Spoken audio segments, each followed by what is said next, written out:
Back. हम लोग अपने जीएसटी के दूसरे वीडियो पर हैं और आज हम लोग कुछ नए टॉपिक्स के बारे में बात करेंगे। मुझे उम्मीद है आपको पिछला वीडियो पसंद आया होगा, तो चलिए शुरू करते हैं अपना अगला वीडियो। हमारा आज का जो टॉपिक है वो है what is supply. Supply under GST के अंदर हमें इस वीडियो के अंदर हमारे कुछ चीज़ों को कवर करना है, जैसे कि सप्लाई का मतलब क्या होता है, गुड और सर्विस दोनों की सप्लाई कैसे होती है, क्या होती है सप्लाई की ट्रांजैक्शन और कैसे होती है उसकी टैक्सेबिलिटी, ट्रांजैक्शन कौन कौन सी ऐसी हैं जिसे हम लोग सप्लाई का हिस्सा नहीं मानते हैं, और उसके अलावा कॉम्पोजिट और मिक्स सप्लाई क्या होती है। जब हम इतनी बात करेंगे तो हमारा पूरा का पूरा सप्लाई का जो टॉपिक है, जो जीएसटी का बहुत ही जरूरी टॉपिक बोला जाता है, वो बिल्कुल खत्म हो जाएगा।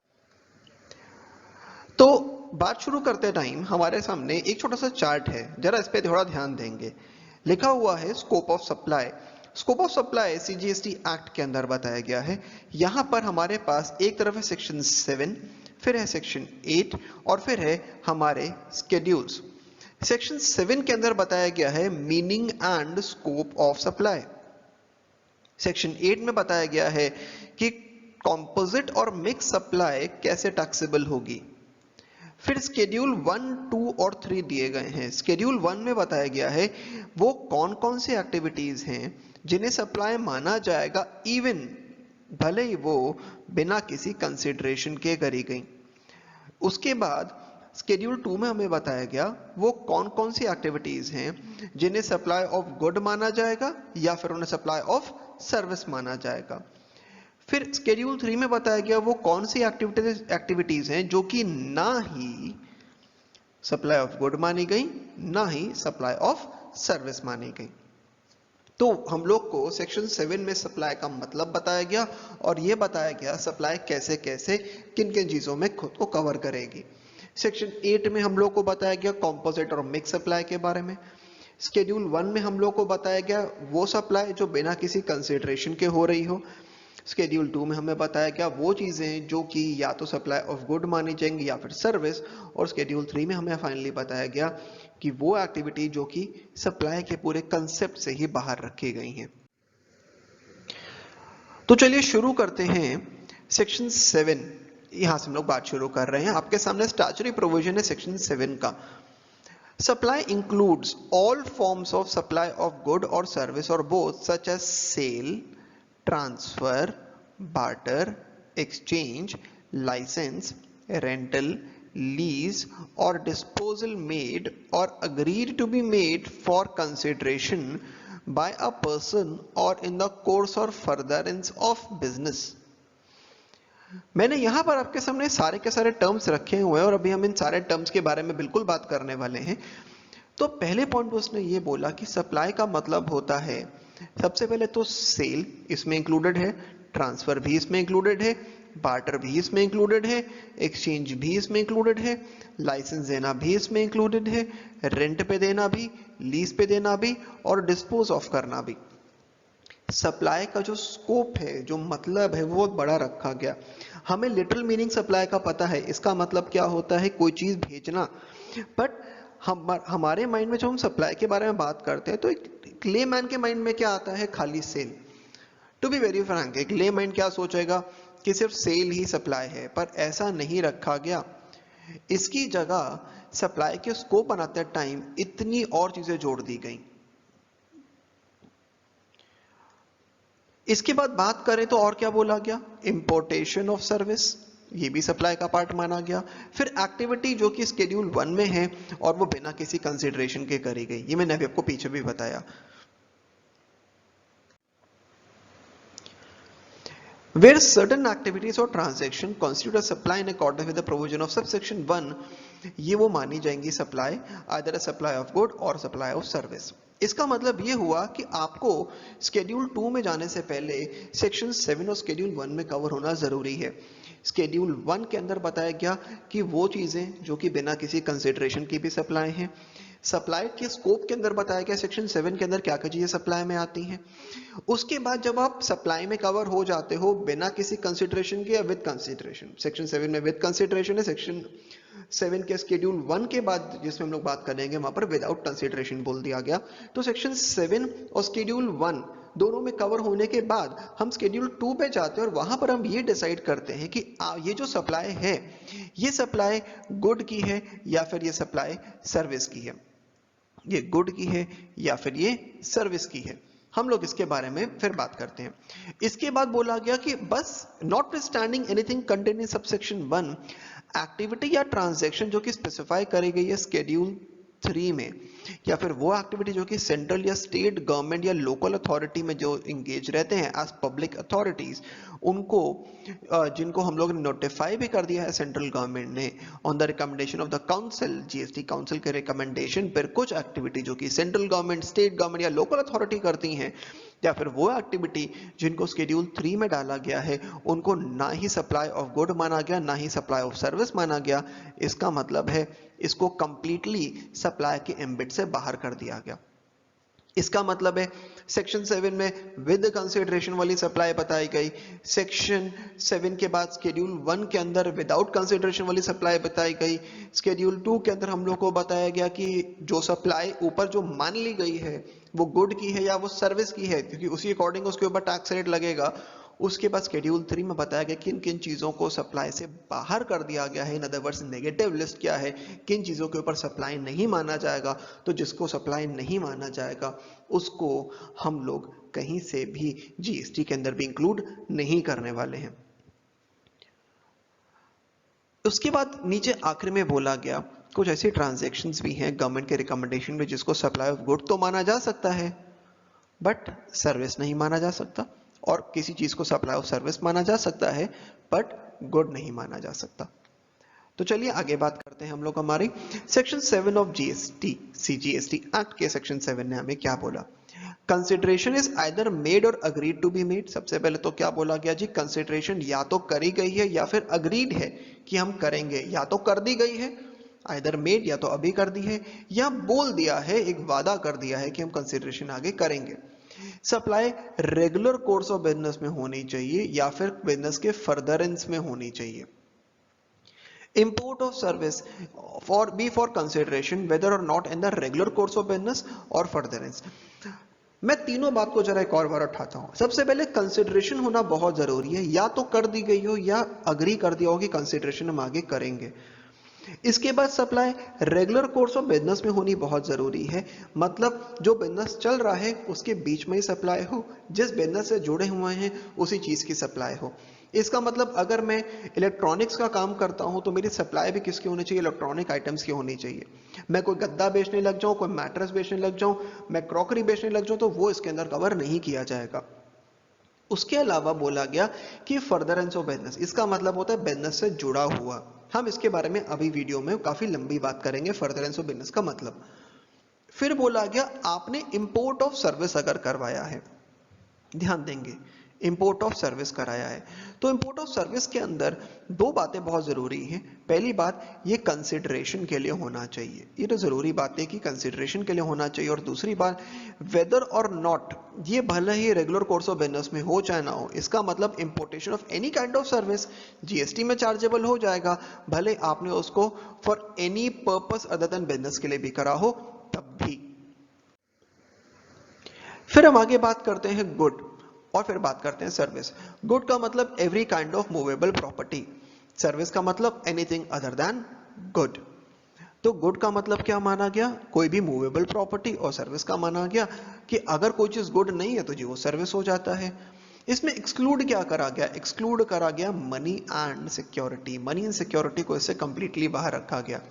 फिर बोला गया गुड के अंदर क्या क्या इंक्लूड हो जाता है, एक्शनेबल क्लेम इंक्लूड हो जाते हैं।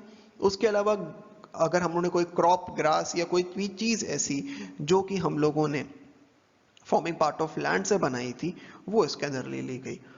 उसके अलावा हम लोगों ने सर्विसेज में क्या इंक्लूड करा, एक्टिविटी जो कि मनी से जुड़ी हुई हो या फिर कन्वर्जन ऑफ मनी से जुड़ी हुई हो, इन दोनों चीजों को भी हमने इसके अंदर इंक्लूड कर लिया। फिर आगे बोला गया था first part of section 7 includes all form of supply of good और सर्विस और बोथ, जैसे कि sale, transfer, barter, exchange, licence, rental और agree to be made for consideration in the course of furtherance of business. तो supply के अंदर क्या क्या लिया गया? Sale, transfer, barter, exchange, license और डिस्पोजल या रेंटल या lease for consideration in the course और फर्दरेंस ऑफ बिजनेस। तो चलिए जरा पहले बात कर लेते हैं कि आखिर इन सब चीजों का मतलब क्या है सेल, क्या है बार्टर, क्या है बाकी चीजें। तो sale and transfer, dictionary meaning sale का क्या बोलता है? ये कहता है act of selling specifically the transfer of ownership and title from one person to another person for a price. Sales of goods act 1930 ने हम लोग को यहां पर भी बात बताई कि ट्रांसफर का मतलब क्या है। उसके अलावा हम लोगों ने हमारी डिक्शनरी मीनिंग को भी उठाया जिसमें बोला गया टू कन्वे और रिमूव फ्रॉम वन प्लेस या person etcetera to another place in the hand of another person. तो सेल या ट्रांसफर का जनरल मीनिंग ही है जो लेमन मीनिंग हम समझते हैं। सेल का मतलब है बेचना, ओनरशिप किसी और को देना। ट्रांसफर का मतलब हो गया एक से दूसरी जगह पर चीजों को ट्रांसफर कर देना, मतलब कहीं और पहुंचा देना। तो यहां पर भी एक जनरल मीनिंग ही हमारे सामने है। फिर हम बात करते हैं बार्टर एंड एक्सचेंज के बारे में। The dictionary meaning of barter is to exchange, मतलब एक्सचेंज करना है गुड या सर्विस को फॉर अदर गुड या service instead of using money. जब हम इन एब्सेंस ऑफ मनी कोई दो चीजें आपस में बांटते हैं तो हम लोग बुलाते हैं बार्टर। तो बार्टर एक ऐसी ट्रांजैक्शन है which includes only in exchange of good और सर्विस, जिसमें खाली अदला बदली गुड या सर्विस की हो रही है, जिसमें मनी इंक्लूड नहीं करा गया। तो when there is barter of good या सर्विस, एक एक्टिविटी जो है वो कंस्टिट्यूट करेगी supply as well as consideration. एक नई गाड़ी 5 लाख रुपए की परचेज करे गई, पुरानी गाड़ी 4 लाख रुपए के बदले में, तो इसे हम लोग क्या बोलेंगे? हमारा एक्सचेंज या फिर बार्टर। सिमिलरली एक डॉक्टर मेडिकल कंसल्टेंसी देता है और बार बार उसके बाल काटता है बदले में, तो ये भी क्या माना गया? बार्टर माना गया। तो सेल, ट्रांसफर, बार्टर, एक्सचेंज, इनके मतलब वही है जो हम लोग हमेशा से पढ़ते आए हैं। इनके मतलब में कुछ नया नहीं डाला गया है। फिर आता है license, lease, rental and disposal. Dictionary meaning of the term license का मतलब होता है permission granted by competent authority to engage in business और occupation in an activity otherwise unlawful. मतलब कि कोई परमिशन दी है किसी कॉम्पिटेंट अथॉरिटी ने कि आप इस बिजनेस या ऑक्यूपेशन में या इस एक्टिविटी में जा सकते हो जो कि अनलॉफुल नहीं है। मतलब मुझे कोई काम करने का लाइसेंस मिल गया, लेटर से मुझे डिगिंग करने का, डिगिंग ऑफ सॉइल का लाइसेंस मिल गया, मुझे कोयला निकालने का लाइसेंस मिल गया, मुझे समुद्र से तेल निकालने का लाइसेंस मिल गया एंड सो ऑन। इसके लिए प्रॉपर अथॉरिटी आपको पहले परमिशन देगी। अब हम बात करते हैं रेंटल के मतलब के बारे में। तो रेंटल का मतलब क्या हो गया? अग्रीमेंट टू रेंट समथिंग और the amount of money you पे टू रेंट समथिंग। मतलब कि मैं कोई जगह किराए पर ले रहा हूं, तो ध्यान रखेंगे लाइसेंस हमेशा एक अथॉरिटी देगी, रेंट जो ओनर ऑफ प्रॉपर्टी है आपको उसको देना है। फिर आता है लीज। लीज का मतलब होता है to make a legal agreement by which money is paid in order to use land and a building or a vehicle or a piece of equipment for an agreed period of time। देखो rent और lease में एक main फर्क ये हो जाता है कि लीज हमेशा एक लीज डीड के अकॉर्डिंग होती है जिसमें ऑलरेडी लीज का पीरियड डिसाइडेड होता है। रेंट में ऐसा जरूरी नहीं होता है, तभी ये दो अलग अलग टर्म है, मैंने सब्स्टिट्यूट नहीं कर सकते। अंडर जीएसटी ऐसे लाइसेंस, लीज और रेंटल्स को विद और without transfer of right to use cover करा गया सप्लाई ऑफ सर्विस में, because there is no transfer of title in such supplies. Such transactions are specifically treated as supply of service. इनको हम लोगों ने service में डाला है, लीज, रेंटल ऑफ गुड, इन सबको हमने सर्विस में डाला है और हम लोग उसके आगे सर्विस में इसके बारे में आराम से बात करेंगे, जो कि स्केड्यूल 2 जिसमें मैंने आपको बताया कि डिसाइड होता है कि क्या चीज हमारी गुड है या फिर क्या चीज हमारी सर्विस है। तो हमने यहां तक ये बात करी कि जो हमारा पहला पॉइंट था कि there must be a sale, transfer, barter, exchange, licence, rental and disposal, इसके बारे में हमने भी बात करी। अब हम बात करते हैं कि कंसिडरेशन क्या है। कंसिडरेशन का मतलब होता है पेमेंट इन मनी और अदरवाइज फॉर द सप्लाई। हमने कोई चीज पैसे में दी, इन मनी दी या अदरवाइज सप्लाई के अलावा हमने कोई भी चीज पकड़ाई। मतलब हमारी कंसिडरेशन कैश में भी हो सकती है या काइंड में भी हो सकती है। सप्लाई के अगेंस्ट हम मनी भी दे सकते हैं या अदरवाइज। यहाँ पर अदरवाइज का मतलब क्या हो जाता है, इन काइंड। या फिर क्या बोला गया, monetary value of any act और फॉरबेरेंस फॉर सप्लाई। हमने कोई भी पैसा दिया या कोई काम ना करने का निर्णय लिया, कोई काम ना करने का हमने डिसीजन लिया सप्लाई के लिए बाय रेसिपिएंट या कोई भी पर्सन, मतलब कंसिडरेशन कहीं और से भी आ सकती है। बट इसके अंदर सब्सिडी जो कि सेंट्रल गवर्नमेंट ने दी, हमने उसको जरूर एक्सक्लूड कर दिया है। सेंट्रल गवर्नमेंट या स्टेट गवर्नमेंट की दी हुई सब्सिडी को कंसिडरेशन का पार्ट नहीं माना गया। अगर कभी आपने कभी कोई डिपॉजिट कराया है तो हम लोग उसे कंसिडरेशन का पार्ट तभी मानेंगे अगर वो डिपॉजिट आपकी बाद में जो सप्लायर है उसे कंसिडरेशन फॉर सप्लाई में एडजस्ट कर देता है। मतलब अगर हमने कहीं कोई डिपॉजिट करा दिया, मान लो हमने प्रॉपर्टी लीज पे ली और हमने उसका डिपॉजिट करवा दिया 1 लाख रुपए, और प्रॉपर्टी का जो रेंटल वैल्यू थी वो 50,000 रुपए की थी, तो आखिरी 2 महीने में हमने उसको 50,000 रुपए का हमने उसको लीज रेंट ना पे करके हमने बोला हमारा डिपॉजिट एडजस्ट कर दो, तो वो 1 लाख रुपया भी कंसिडरेशन का पार्ट मान लिया जाएगा। वो 2 महीने के रेंट में या रेंटल लीज में एडजस्ट हो जाएगा और वो हमारा कंसिडरेशन का पार्ट मान लिया जाता है। तो समझने वाली बात यह है कि कंसिडरेशन के अंदर पैसा भी आ सकता है, इन काइंड भी आ सकता है। उसके अलावा डिपॉजिट तभी आएगा जब वो सप्लाई का पार्ट माना जाएगा, लेकिन इसके अंदर सेंट्रल और स्टेट गवर्नमेंट की जो सब्सिडी है उसे बिल्कुल हटा दिया गया है। तो कंसिडरेशन के पॉइंट हमें क्या क्या हम लोग को याद रखने हैं। ये कैश या काइंड में हो सकता है। डिपॉजिट को हम लोग कंसिडरेशन तभी मानेंगे जब ये सप्लायर जो है वो अप्लाई करेगा उसको for consideration paid for supply. और कंसिडरेशन के अंदर हम लोगों ने एक्सक्लूड कर दिया है, और क्या एक्सक्लूड कर दिया है, subsidy given by either central government या स्टेट गवर्नमेंट, दोनों तरह की सब्सिडीज को हमने यहाँ पर। तो अब हमारे पास जो हमारा अगला टॉपिक है वो है इन कोर्स या फर्दरेंस ऑफ बिजनेस। पीछे मैंने इसके बारे में बात करी थी और मैंने आपको ये भी बोला था कि मैं अभी इसके ऊपर पूरी आराम से डिस्कशन करने वाला हूं, इन कोर्स या फर्दरेंस ऑफ बिजनेस क्या होता है। चलिए बात शुरू करते हैं कोर्स और फर्दरेंस ऑफ बिजनेस के बारे में भी।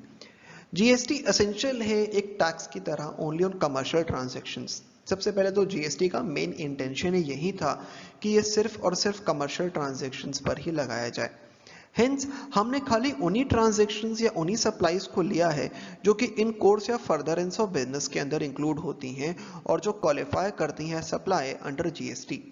रेजिडेंटली हमने ये बात करी कि कोई भी supply made bye an individual in his personal capacity do not come under the ambit of GST जब तक कि वो इस बिजनेस के डेफिनेशन में इंक्लूड नहीं हो जाती है। इसीलिए हमने क्या बोला कि कोई भी सप्लाई जो कि कोई इंडिविजुअल कर रहा है अपनी पर्सनल कैपेसिटी में, वो जीएसटी के एम्बिट में तभी आएगी जब तक कि हम लोग उसे डेफिनेशन ऑफ बिजनेस के अंदर इंक्लूड नहीं कर लेते हैं। तो हम लोग के लिए ये जानना बहुत जरूरी है कि बिजनेस क्या है और कैसे कोई चीज बिजनेस के कोर्स में आ जाती है। Meaning of supply in the course or furtherance of business of activity. Any activity undertaken in the course of furtherance of business would consider supply. In order to understand this, हम लोग को समझना क्या है in the course of furtherance of business, और इसके लिए पहले हम लोग business term को समझना शुरू करते हैं। ये business term section 2 subsection 17 of CGST act में हमें बताया गया, और इसके अंदर इंक्लूड करा गया कोई भी ट्रेड, कॉमर्स या manufacture, profession, vocation etcetera, whether or not undertaken for a monetary benefit।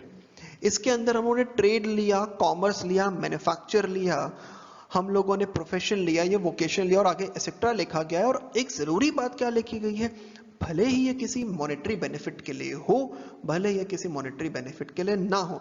मतलब अगर आपने कोई पैसा नहीं भी कमाया जी, तब भी वो बिजनेस मान लिया जाएगा और आपकी चीज सप्लाई के अंदर इंक्लूड कर भी ली जाएगी। Any trade, commerce, manufacture या profession, even if there is no monetary benefit, कोई भी एक्टिविटी अगर उसकी इंसिडेंटल या इंसिलरी होती है, कोई भी एक्टिविटी उससे जुड़ी हुई है, या कोई भी एक्टिविटी अगर सेम नेचर की होती है, भले ही उसमें कोई वॉल्यूम या कंटिन्यूटी ना हो। इसका मतलब क्या हुआ, इसका मतलब होता है कि अगर हमारे बिजनेस से जुड़ी हुई कोई भी एक्टिविटी करते हैं और भले उससे कोई जुड़ी हुई एक्टिविटी भी करते हैं। सर कैसे, मेरा इलेक्ट्रॉनिक्स का शोरूम है, मैं एसी बेचता हूं और मैं एसी रिपेयर भी करता हूं, तो ये क्या हो गया, ये भी मेरे बिजनेस का पार्ट बन गया। उसके बाद मैं वैसे सेकेंड हैंड एसी में डील नहीं करता हूं, पर मेरे एक जानने वाले ने बोला कि सर एक सेकेंड हैंड एसी मेरा पुराना है, वो बिकवा दो, आप ही की दुकान से लिया था या मैंने कहीं और से लिया था। मैंने कहा चलो ठीक है, मेरे भी आगे जानने वाले मेरे ग्राहक थे, उनका एसी का बजट नहीं था। मैंने कहा एक काम करो, मैं तुम्हें पुराना एसी दिलवा देता हूँ।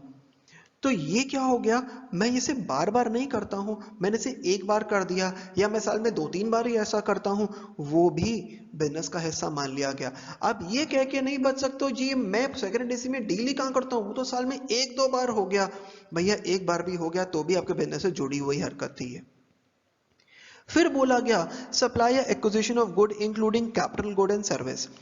अगर आपने कोई भी कैपिटल गुड या सर्विस लिया था, कोई भी गुड थे या कोई कैपिटल गुड था या कोई सर्विस था, और उसका या तो आपके बिजनेस के शुरू होने से कोई मतलब है, कमेंसमेंट से कोई मतलब है, या फिर क्लोजर से कोई मतलब है। ध्यान रखेंगे किससे मतलब है, कमेंसमेंट से कोई मतलब है या फिर क्लोजर से कोई मतलब है। अगर कमेंसमेंट या क्लोजर से जुड़ा हुआ कोई भी एसेट लिया गया था, आपने बिजनेस शुरू करा, आपने कोई फिक्स एसेट लिया या आपने बिजनेस बंद करा और आपने एसेट को बेचा, दोनों को ही यहां पर बिजनेस का पार्ट माना गया है। फिर बोला गया provision of facilities by club या एसोसिएशन। कोई क्लब या एसोसिएशन अगर अपने मेंबर्स को कोई भी कंसिडरेशन पे करती है, कोई भी फैसिलिटी देती है, तो वो भी जीएसटी का पार्ट है। अगर किसी आपने प्रेमिसेस मतलब मान लो कोई क्लब ही है या कोई भी जगह है आपकी, आपको कोई वाटर पार्क है और वहां पर आप एंट्री लेने के पैसे सिर्फ ले रहे हो, तो वो भी आपका बिजनेस के का ही कनेक्टेड माना गया।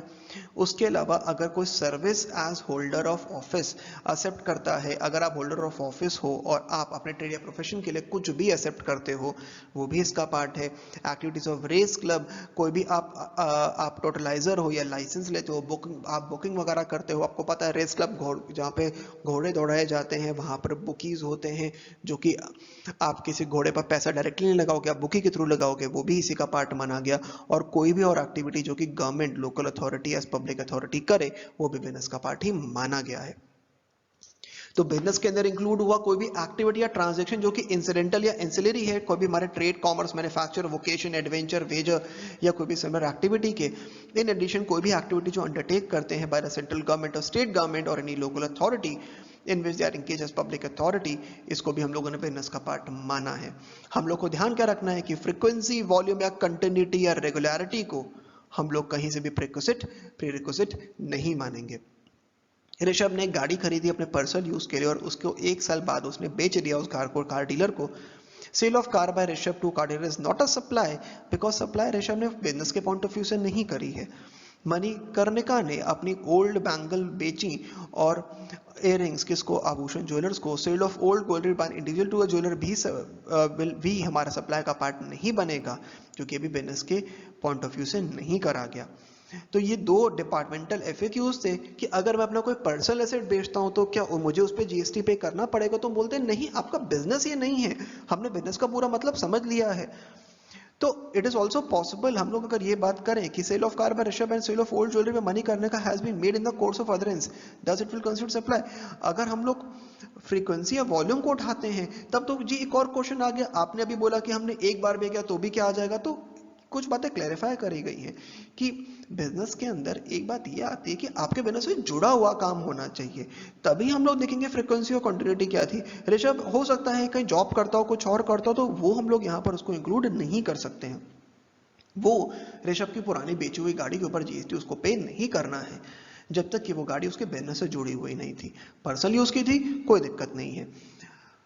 सुंदरम आचार्य एक फेमस एक्टर है और उसने कुछ पेंटिंग्स बनाई और उठा के बेच दी कंसिडरेशन के लिए, और जो कंसिडरेशन है उसको आगे डोनेट भी कर दी। पर सेल ऑफ पेंटिंग्स पर actor qualified as a supply, इसको यहाँ पर उन्होंने सप्लाई में ले लिया क्योंकि उसको उन्होंने वोकेशन में ले लिया। अब सर ये वोकेशन कैसे हो गया, सुंदरम आचार्य फेमस एक्टर हैं, भैया आज मैं पेंटिंग बना के बेचने जाऊं, बिकेगी? कुछ नहीं बिकने वाली। वो एक्टर है, वो कुछ भी बना के बेचेगा, बिक जाएगा। तो हमने उसको वोकेशन में डाल दिया, उठा के उसके ऊपर से हमने जीएसटी ले भी लिया। सर कहां तक याद रखेंगे, ये डिपार्टमेंटल केसेस होते हैं भैया, ये केस टू केस डिसाइड हो जाता है। हम लोग को खाली कुछ एक सिंपल सा पॉइंट ही दिए गए जो भी हमने पढ़े, उसके अलावा अलग अलग केसेस हमारे सामने आएंगे, तभी एग्जाम्पल डिस्कस करे जा रहे हैं। एक रेसिडेंट वेलफेयर एसोसिएशन ने प्रोवाइड करा है service of depositing the electricity bills of the resident in lieu of some nominal charge. Provision ये भी कहाँ डाला गया, ये भी हमारा फिर से सर्विस में डाल दिया गया, बिजनेस में के अंदर इंक्लूड कर लिया गया। Services by admission to circle, cinema hall, amusement park वगैरह, इन सब में आना ये भी हमारा उसी का पार्ट है। और रेस क्लब के बारे में हमने आपसे बात करी ही थी। तो मेरे ख्याल से आपको ये बात समझ आती है कि क्या क्या हमारी बात इंक्लूड करी गई है बिजनेस के अंदर।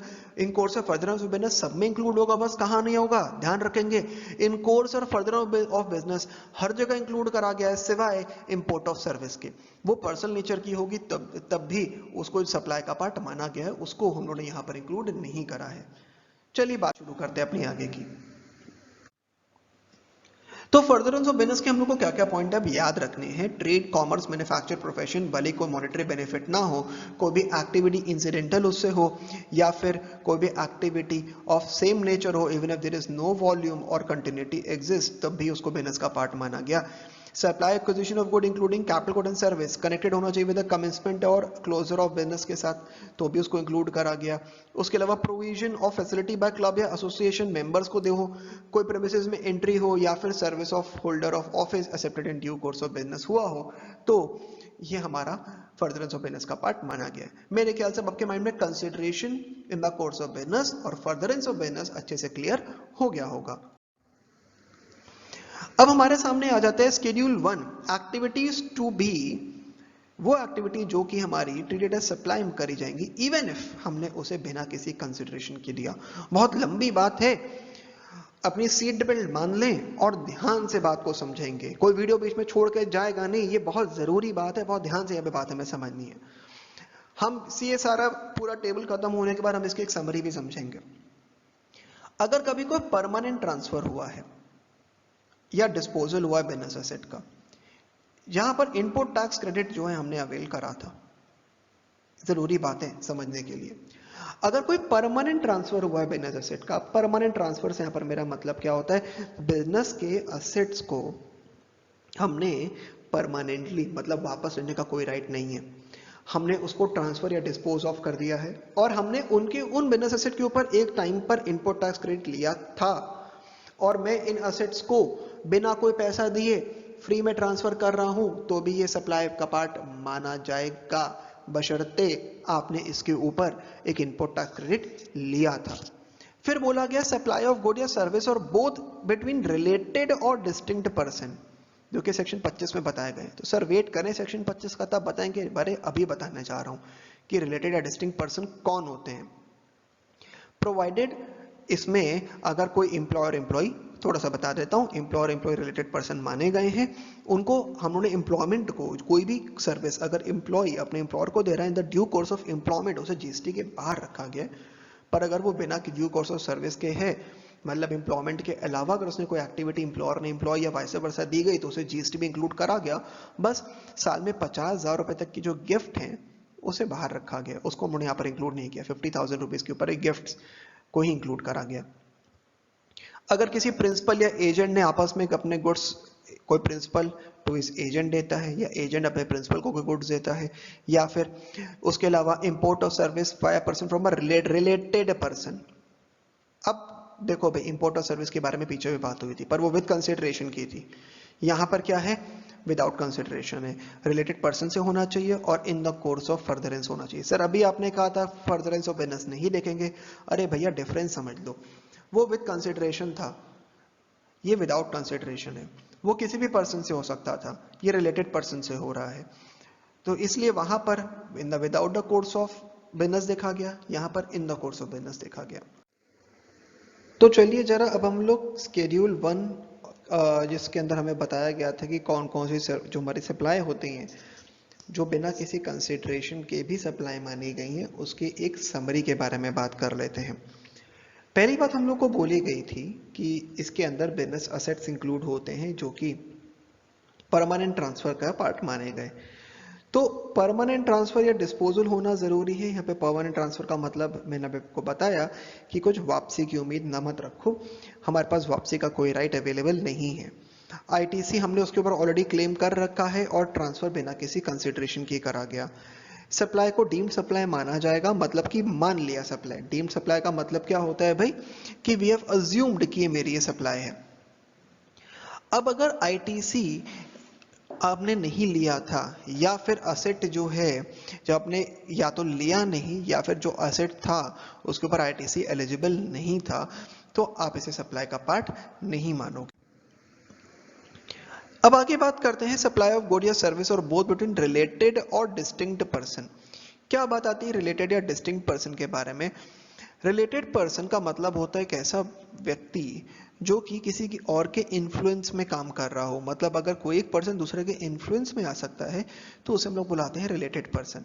अब ये रिलेटेड पर्सन कैसे कैसे काम करते हैं हम लोग को नीचे पूरी लिस्ट दी गई है। रिलेटेड पर्सन को सेक्शन 15 के अंदर पहली बात तो बताया गया है और एक लिस्ट हमारे सामने है। Person including legal person are deemed as related person if वो पर्सन ऑफिसर या डायरेक्टर हो दूसरे के बिजनेस के अंदर, वो पर्सन लीगली रिकॉग्नाइज पार्टनर्स हैं, वो एम्प्लॉयर या एन एम्प्लॉई है, थर्ड पर्सन जो है वो कंट्रोल ओन या होल्ड करता है डायरेक्टली या इनडायरेक्टली 25% या उससे ज्यादा वोटिंग स्टॉक या शेयर बोथ ऑफ देम में, उनमें से एक कंट्रोल करता है दूसरे को डायरेक्टली या इनडायरेक्टली, थर्ड पर्सन जो है वो कंट्रोल करता है इनडायरेक्टली दोनों को, डायरेक्टली इनडायरेक्टली दोनों को कंट्रोल करे। मतलब या तो पर्सन है कि या तो कोई दो लोग अगर एक दूसरे के बिजनेस में ऑफिसर या डायरेक्टर है तो वो रिलेटेड है, अगर वो एक ही बिजनेस के पार्टनर है तो वो रिलेटेड है, अगर वो एम्प्लॉय या और एम्प्लॉयर है तो वो रिलेटेड है।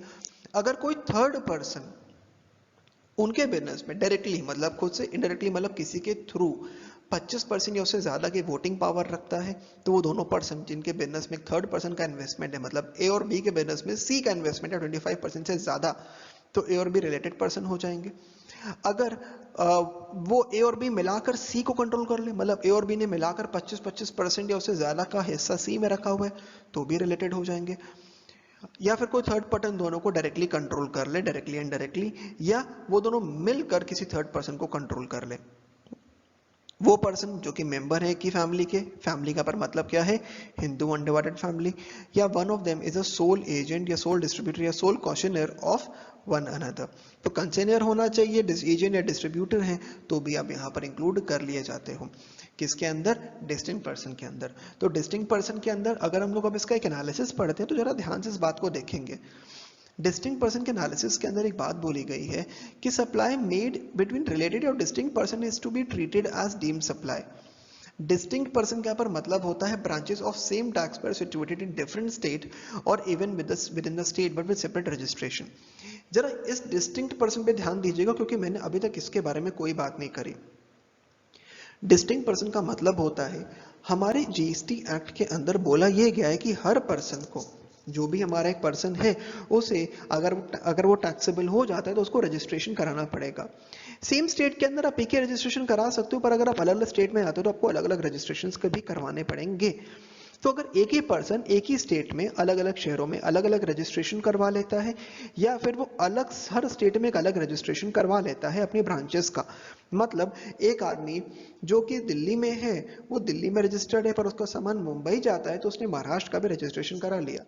अब जो जीएसटी का रजिस्ट्रेशन है वो पैन बेस्ड है तो हर आदमी के पास एक ही पैन हो सकता है, तो उसका हेड ऑफिस और उसकी ब्रांचेस या उसकी अलग अलग ब्रांचेस आपस में क्या हो जाएंगे, डिस्टिंक्ट पर्सन हो जाएंगी। और अगर इन डिस्टिंक्ट पर्सन के बीच में मतलब हेड ऑफिस से ब्रांच या ब्रांच टू ब्रांच में कभी कोई स्टॉक ट्रांसफर या ब्रांच ट्रांसफर होता है तो उसे भी हम लोगों ने डीम्ड सप्लाई की कैटेगरी में डाल दिया। अब हमारे सामने आता है distinct person specified under section 25। तो हम लोग इसके प्रोविजन में जाने से पहले जरा डिस्टिंक्ट पर्सन के बारे में बात समझना शुरू करते हैं। Under GST law supplier is required to obtain state wise registration. उसको रजिस्ट्रेशन ऑब्टेन करना पड़ेगा हर स्टेट या यूनियन टेरिटरी में जहां पर वो अपनी टैक्सेबल सप्लाई करता है, प्रोवाइडेड उसका एग्रीगेट टर्नओवर जो है वो स्पेसिफाइड थ्रेशोल्ड लिमिट जो हमने पिछले वीडियो में समझी थी उस लिमिट को में आ जाता है। तो therefore he is not required to obtain registration, he makes a non taxable supply। मतलब जहां पर वो नॉन टैक्सेबल सप्लाई करता है जिस स्टेट या फिर यूनियन टेरिटरी में वहां पर जाकर उसको ऐसा करने की जरूरत नहीं है, लेकिन जहां पर वो टैक्सेबल सप्लाई करता है वहां पर उसको ये काम करना पड़ेगा। Since registration and GST pan based है तो जैसे ही एक सप्लायर लायबल हो जाता है रजिस्टर होने के लिए उसको रजिस्ट्रेशन ऑब्टेन करना पड़ेगा हर स्टेट या हर यूनियन टेरिटरी में जहां पर वो ऑपरेट कर रहा है। Further he is normally required to obtain single registration. उसको एक स्टेट में तो सिंगल रजिस्ट्रेशन ही चाहिए, बट अगर उसके मल्टीपल प्लेसेस हैं एक ही स्टेट के अंदर तो उसके पास ऑप्शन होता है कि या तो वो सिंगल रजिस्ट्रेशन ले ले या फिर वो हर एक अपनी ब्रांच का, अपने हर एक जगह का एक ही स्टेट के अंदर सेपरेट रजिस्ट्रेशन भी ले सकता है। अब ये ऑप्शन है कि जरूरी नहीं, पर ये ऑप्शन है। तो हर एक एस्टैब्लिशमेंट जो कि एक टैक्स पेयर की है लेकिन जिसके अलग अलग रजिस्ट्रेशंस हैं, सेपरेट रजिस्ट्रेशन है, उसको हम लोग डिस्टिंक्ट पर्सन बुलाते हैं। जब एक पर्सन के पास एक रजिस्टर्ड एस्टैब्लिशमेंट एक स्टेट या यूनियन टेरिटरी में और एक और एस्टैब्लिशमेंट है ना डिफरेंट स्टेट या यूनियन टेरिटरी जो कि जरूरी नहीं कि रजिस्टर्ड हो, तो ये एस्टैब्लिशमेंट को भी हम लोग एस्टैब्लिशमेंट ऑफ डिस्टिंक्ट पर्सन के नाम से ही जानेंगे। मतलब आपने भले एक रजिस्ट्रेशन भी करवाया हो तब भी आपकी अलग अलग एस्टैब्लिशमेंट जो है वो डिस्टिंक्ट पर्सन के नाम से ही जानी जाएंगी। अब इसके स्टैट्यूटरी प्रोविजन सेक्शन 4 और सबसेक्शन 5 और सेक्शन 25 में डिस्कस करे गए हैं। कैसे? A person who has obtained or is required to obtain more than one registration, whether in a state or union territory or more than one state or union territory, in respect of each such registration, be treated as distinct person. Mohan एक chartered accountant है जिसका registered office है दिल्ली में और उसने obtain करा है registration in the state of West Bengal in respect of his newly open branch office. तो मोहन को डिस्टिंक्ट पर्सन माना जाएगा in respect of each such registration in West Bengal and Delhi. Further, where a person was obtained is required to obtain registration in a state or union territory in respect of establishment, उसकी establishment जो है एक दूसरी state या union territory में चली जाती है, then such establishment shall be treated as establishment of distinct person. Rishabh enterprise एक रजिस्टर्ड सप्लायर है जो कि एयर कंडीशन रेस्टोरेंट रखता है उसका विरार महाराष्ट्र में। उसे लिकर शॉप खोले रायपुर में जो कि उत्तराखंड का है for trading of alcoholic liquor for human consumption. Since supply of alcoholic liquor for human consumption in Uttarakhand is a non taxable supply, क्योंकि जो अल्कोहलिक लिकर है वो जीएसटी के एम्बेड से बाहर रखी गई है। Rishabh enterprises is not required to obtain registration with respect to the same in Uttarakhand. इस केस में एयर कंडीशन रेस्टोरेंट महाराष्ट्र में और लिकर शॉप उत्तराखंड में डिस्टिंक्ट पर्सन नहीं माने जाएंगे। दो अनरजिस्टर्ड है shall be treated as establishment of distinct persons. Supply of Maharashtra Uttarakhand in respect even without consideration will qualify as a supply. इसके बाद क्या बोला गया? स्टॉक ट्रांसफर या branch transfer. In view of the aforesaid discussion, transaction between different locations of same legal entity will qualify supply as GST as these transactions are between distinct person. Raghubir fabric transfer करता है 1000 shirt from his factory located in Lucknow अपने retail showroom Delhi में ताकि वो बेची जा सके। Factory of retail and retail showroom Raghubir का रजिस्टर्ड है in the states where they are located although no consideration is charge. इसको हम लोगों ने डीम सप्लाई की कैटेगरी में डाल दिया गया। तो हमने क्या बात समझी कि अगर आपने कहीं पर रजिस्ट्रेशन नहीं भी कराया है तो भी वो सप्लाई तो माना जाएगा, हालांकि वो नॉन टैक्सेबल सप्लाई होगी। सिमिलरली अगर आप सेपरेट रजिस्ट्रेशन करवाते हो या आप सिंगल रजिस्ट्रेशन लेते हो, सेपरेट रजिस्ट्रेशन में आप डिस्टिंक्ट पर्सन इंक्लूड कर लिए जाओगे। इसके बाद आता है कि however transfer between two units of under a single registration apparently within the same state will not be considered supply। मतलब अगर आपने एक स्टेट के अंदर एक ही रजिस्ट्रेशन करवा रखा है तो वो सप्लाई का पार्ट नहीं माना जाएगा बशर्ते आपने अलग अलग रजिस्ट्रेशन ना करवाए हो। रघुबीर फैब्रिक्स ने 1000 शर्ट ट्रांसफर करी अपनी फैक्ट्री से जो कि लोकेटेड है लखनऊ के उसके रिटेल शोरूम में जो कि कानपुर में है, तो ताकि वो वहां से बेची जा सके। स्टेट ऑफ उत्तर प्रदेश ने डिक्लेयरिंग करा कि लखनऊ फैक्ट्री प्रिंसिपल प्लेस है और कानपुर का उसका शोरूम एडिशनल प्लेस है, तो कोई भी कंसिडरेशन जो है वो चार्ज नहीं करी जाएगी। इस केस में स्टॉक ट्रांसफर को उन्होंने सप्लाई नहीं माना अगर उसके पास क्या है, सिंगल रजिस्ट्रेशन है। बट वहीं अगर उसके पास अलग अलग रजिस्ट्रेशन होते तो स्टॉक ट्रांसफर को भी सप्लाई मान लिया जाता। फिर हम लोगों ने बात करी सप्लाई ऑफ गुड और सर्विस और both between employer and employee. हमने पहले भी बोला है एम्प्लॉयर एम्प्लॉय को यहाँ पर हम लोगों ने इसके एम्बेड से बाहर रखा हुआ है। जो वो लोग फ्री गिफ्ट्स भी देते हैं वो 50,000 रुपए तक इससे बाहर रखी गई है। तो अब हमारे पास जो हमारा अगला टॉपिक है वो है principal agent, para 3 of schedule 1। Supply of good अगर कोई प्रिंसिपल करता है अपने एजेंट को बिना किसी कंसिडरेशन के। ध्यान देने वाली बात क्या है, यहाँ पर भी बिना किसी कंसिडरेशन के बारे में अभी तक बात हमारी चल रही है। तो बिना किसी कंसिडरेशन के अगर कोई प्रिंसिपल अपने एजेंट को गुड सप्लाई करता है, जहां पर एजेंट ये अंडरटेक करता है, पॉइंट क्या है, अंडरटेक मतलब वो हामी भरता है कि वो गुड जो है वो प्रिंसिपल के बिहाफ पे आगे सप्लाई कर देगा। तो अगर कभी किसी प्रिंसिपल ने अपने एजेंट को गुड्स दिए और एजेंट उनको आगे कहीं सप्लाई करता है, तो प्रिंसिपल से एजेंट को गए हुए गुड्स को हम लोग क्या मानेंगे, हम लोग उसे सप्लाई ही ट्रीट करेंगे। ध्यान किस बात का रखना है, इसका मतलब अगर प्रिंसिपल ने अपने एजेंट को गुड दिए बिना किसी कंसिडरेशन के, जहां पर एजेंट ने ये अंडरटेक करा कि वो वही गुड्स प्रिंसिपल के बिहाफ पर आगे सप्लाई करेगा, तो प्रिंसिपल से एजेंट की जाने वाली जो सप्लाई है उसे हम लोगों ने सप्लाई मतलब डीम्ड सप्लाई मान लिया। सिमिलरली अगर कभी कोई गुड्स एजेंट अपने प्रिंसिपल को देता है बिना किसी कंसिडरेशन के, और वहां पर ये जो गुड्स हैं ये एजेंट अंडरटेक करता है कि वो इन गुड्स को रिसीव करेगा on behalf of the principal, is considered as supply.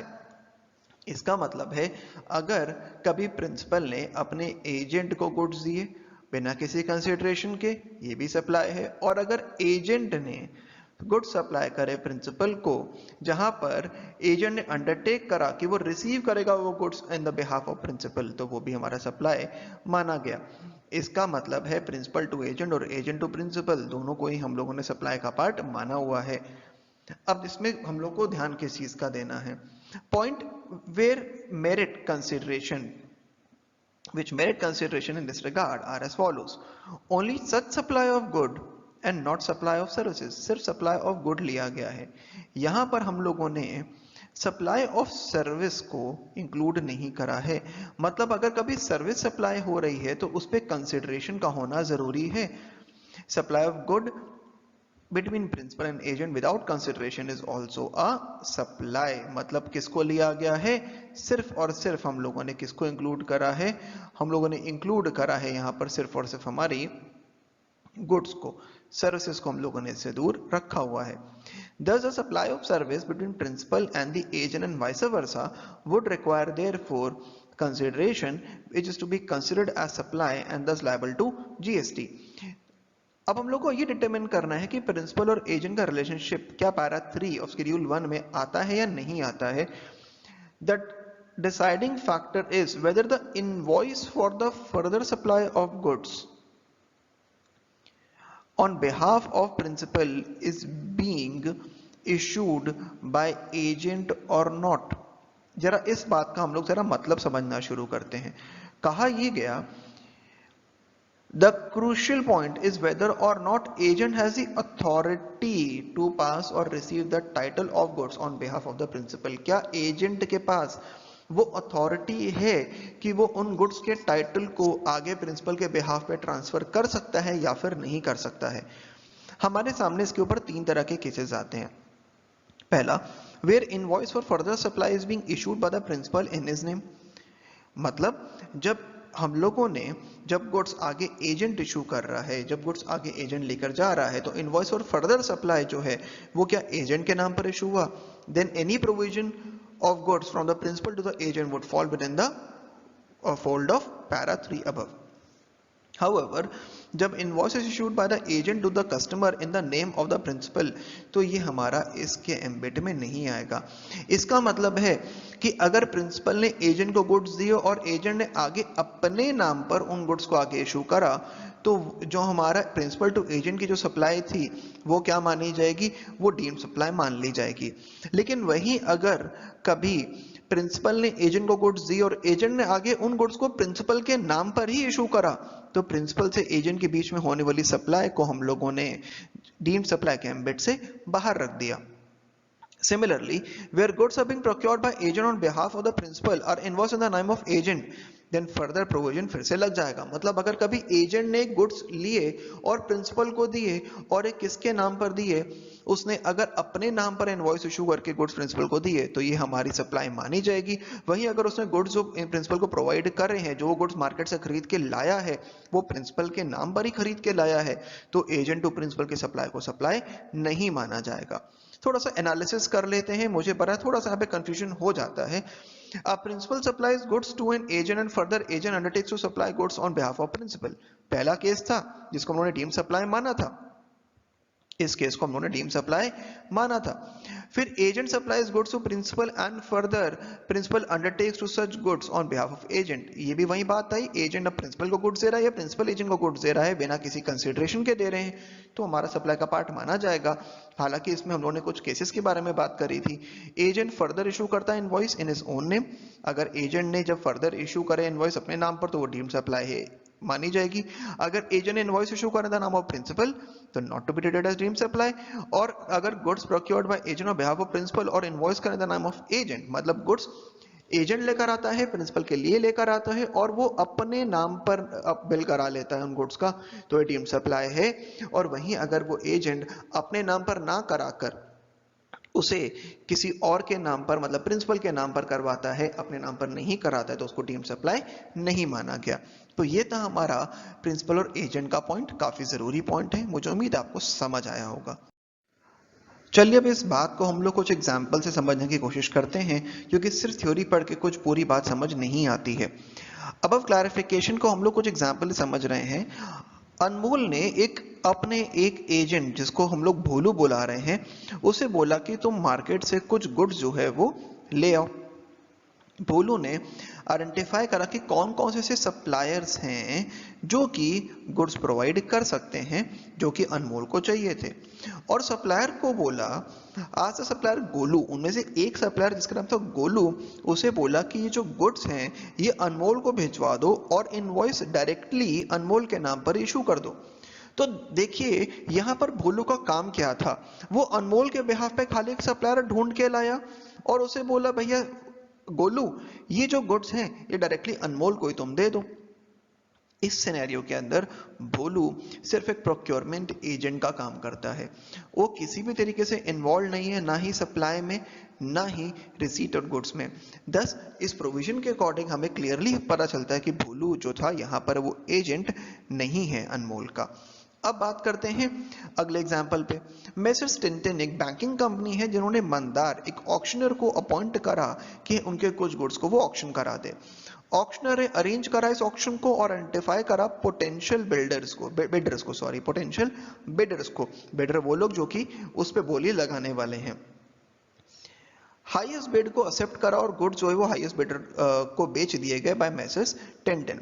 Invoice for the supply of good भी मेसर्स टिंटिन ने इशू करा सक्सेसफुल बिडर के नाम पे। अब इस केस में भी auctioneer is merely providing the auctioneering services और उसका रोल कहीं पर भी नहीं है गुड सप्लाई करने में, तो इसके अंदर भी हम लोग क्या बता सकते हैं कि वो एक एजेंट नहीं है। गौतम एक आर्टिस्ट है जिन्होंने अपॉइंट करा गंभीर को एक ऑक्शनर को कि वो गुड्स ऑक्शन करे, उसकी पेंटिंग ऑक्शन करे।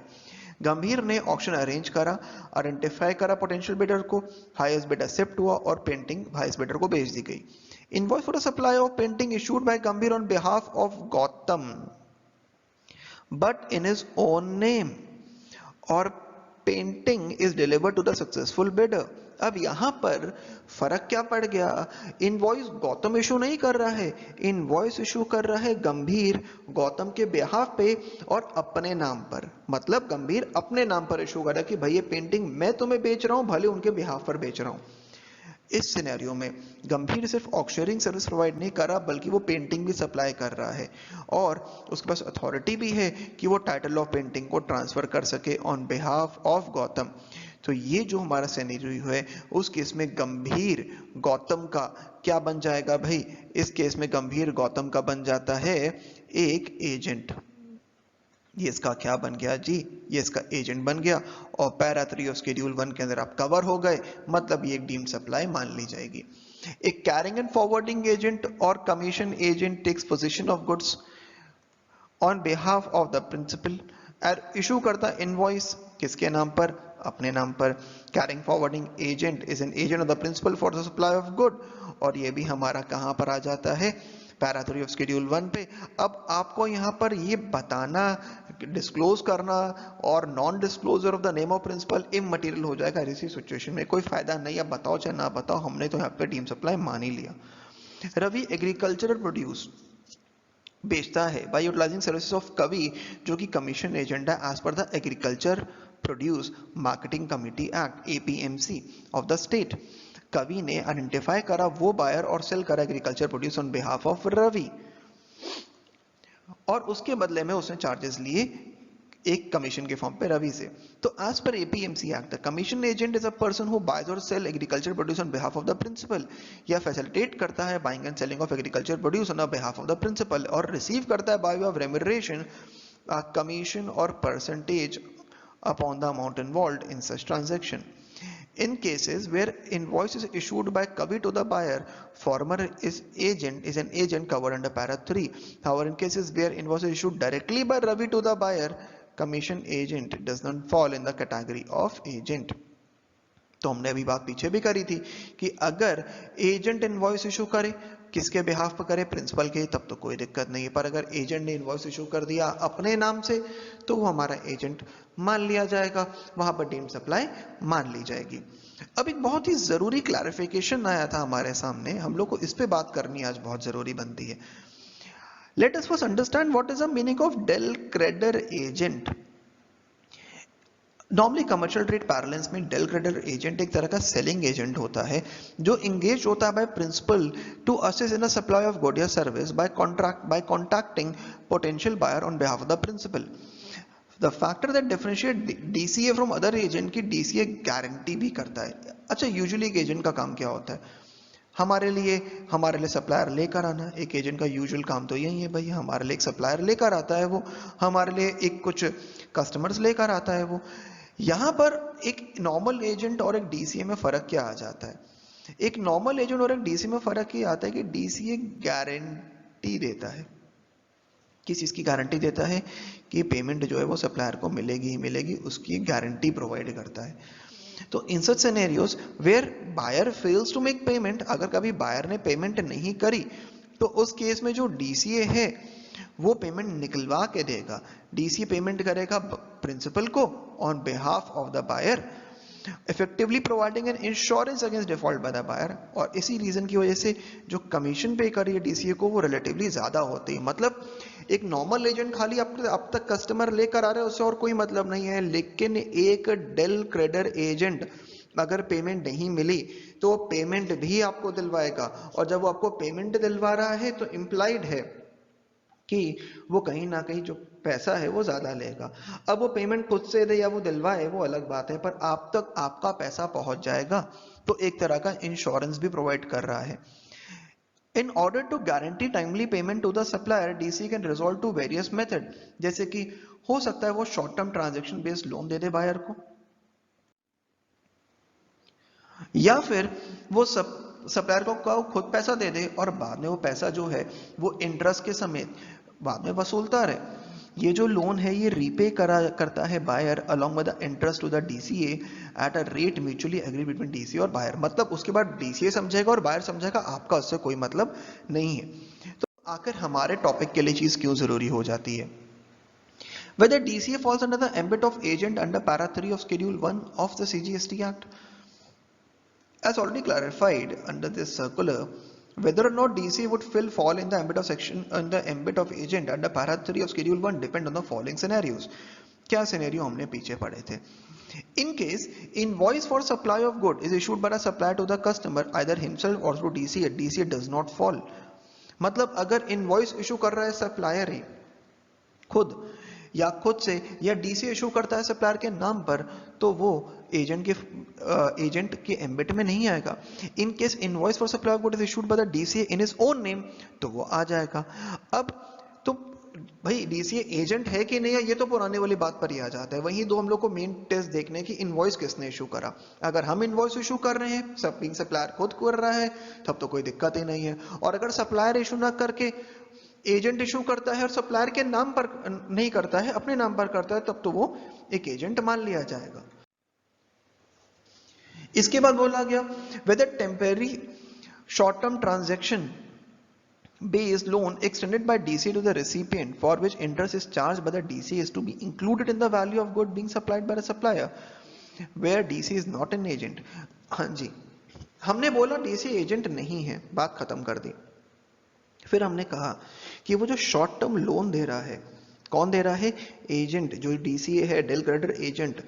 भले हमने उसको भी एजेंट नहीं माना है, मतलब वो पैरा 3 ऑफ शेड्यूल 1 के अंदर अभी कवर नहीं हो रहा है, डीम्ड सप्लाई नहीं हो रही है। लेकिन एक दूसरा क्वेश्चन आ जाता है कि जो इसने शॉर्ट टर्म लोन दिया बायर को और उसके ऊपर जो वो इंटरेस्ट चार्ज कर रहा है, क्या ये इंटरेस्ट हमारी सप्लाई की कॉस्ट में जोड़ देना चाहिए? ये एक और क्वेश्चन रेज हुआ, इसके ऊपर भी क्लैरिफिकेशन दिया गया।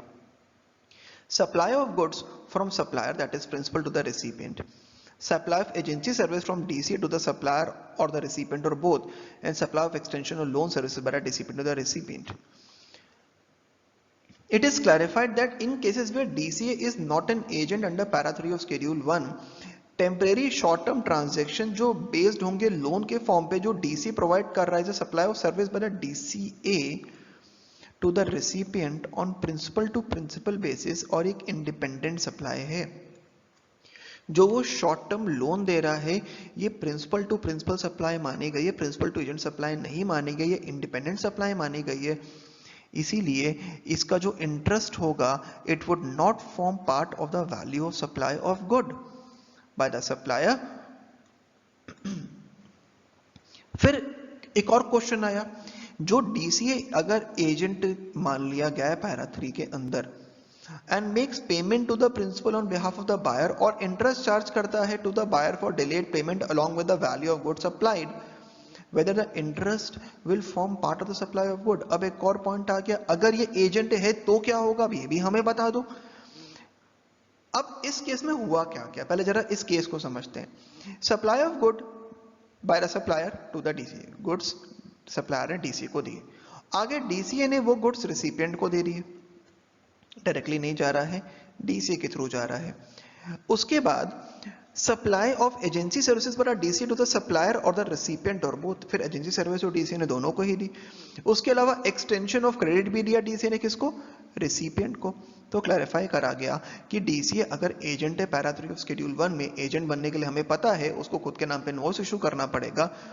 तो temporary short term loan transaction based credit जो प्रोवाइड करा है डीसीए ने no longer retain its character of independent supply, तब इंडिपेंडेंट सप्लाई नहीं है जो कि पीछे थी।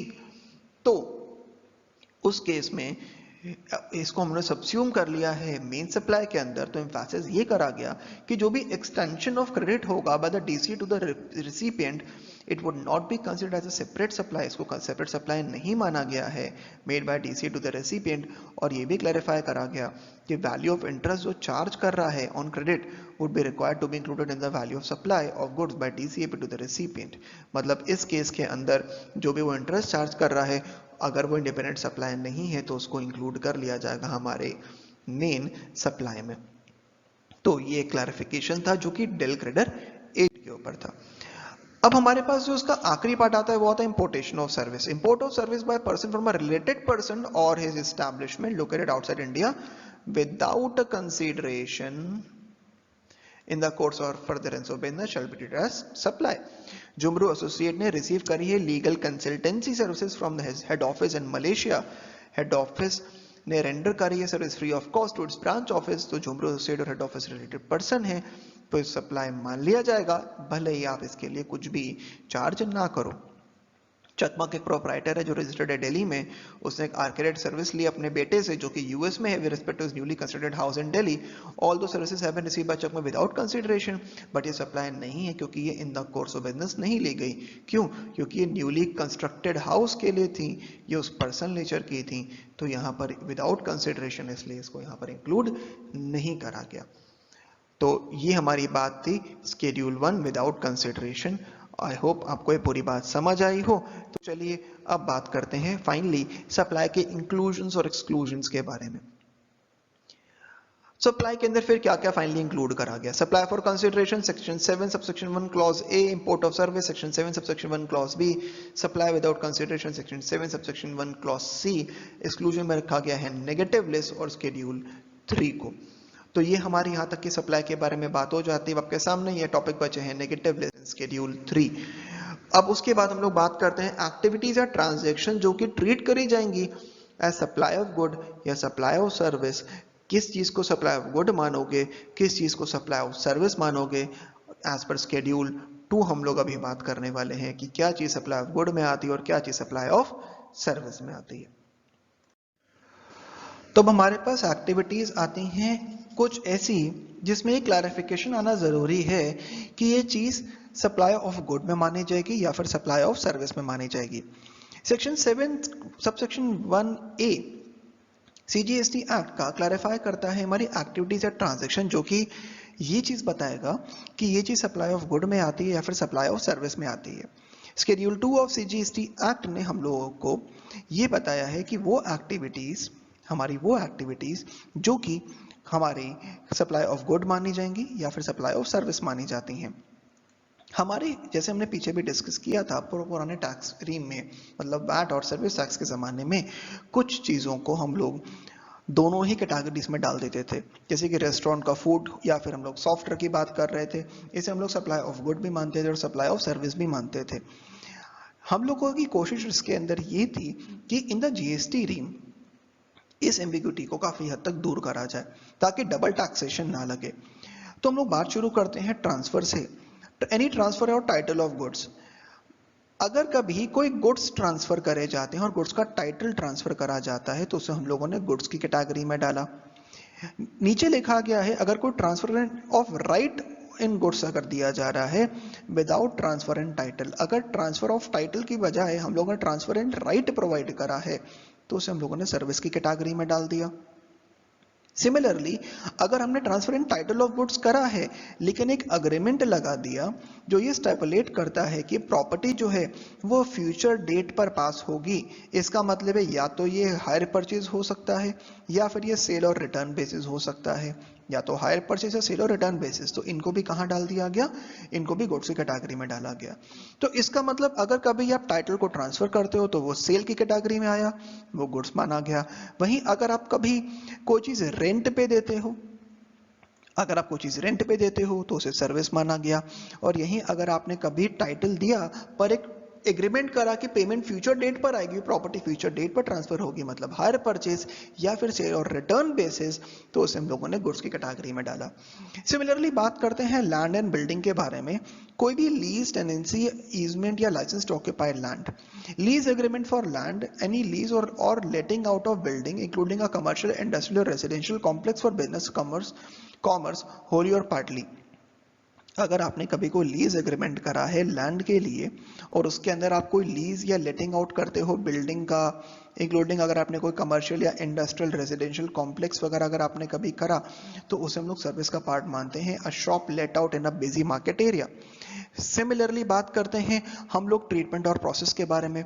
अगर कभी कोई ट्रीटमेंट या प्रोसेस कराई जाती है किसी और पर्सन के गुड्स पे, मतलब दामिनी डाइंग हाउस ने डाई कराए हैं क्लोथ्स शुभम टेक्सटाइल से ऑन जॉब वर्क बेसिस, मतलब शुभम टेक्सटाइल जो है खाली कपड़े डाई के लिए दामनी डाइंग हाउस को देते हैं और दामनी डाइंग हाउस जो है वो उन कपड़ों को डाई करके शुभम को वापस कर देते हैं, तो ये किसका पार्ट माना गया, सर्विस का। मतलब किसी और के असेट्स पे अगर आप किसी और के गुड्स पे खाली को ट्रीटमेंट या प्रोसेस करके उन्हें वापस कर देते हो तो वो सर्विस की कैटेगरी में डाला गया। फिर बोला गया transfer of business asset, goods forming part of business asset are transfer और डिस्पोज ऑफ बाय और under directions of person carrying on business as no longer form part of those asset.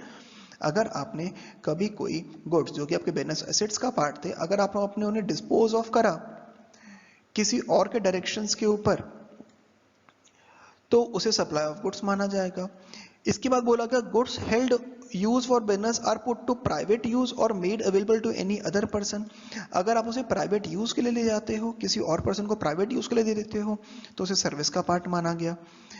Arunoday एक sole proprietor है जिसके पास laptop है for making office presentation और उसने वो laptop अपने बेटे को दे दिया स्कूल प्रोजेक्ट बनाने के लिए, तो एक पर्सनल यूज हुआ और इसे हम लोगों ने सर्विस कैटेगरी में डाल दिया। तो अगर आप किसी को गुड्स बेच देते हो तो वो सप्लाई ऑफ गुड्स है, बिजनेस एसेट को किसी और को बिना बेचे आप सिर्फ यूज के लिए देते हो तो सप्लाई ऑफ सर्विस है। भले वो बिजनेस पर्पस के लिए हो, भले ना हो, भले वो कंसिडरेशन के लिए हो, भले वो विदाउट किसी कंसिडरेशन चल रहा हो।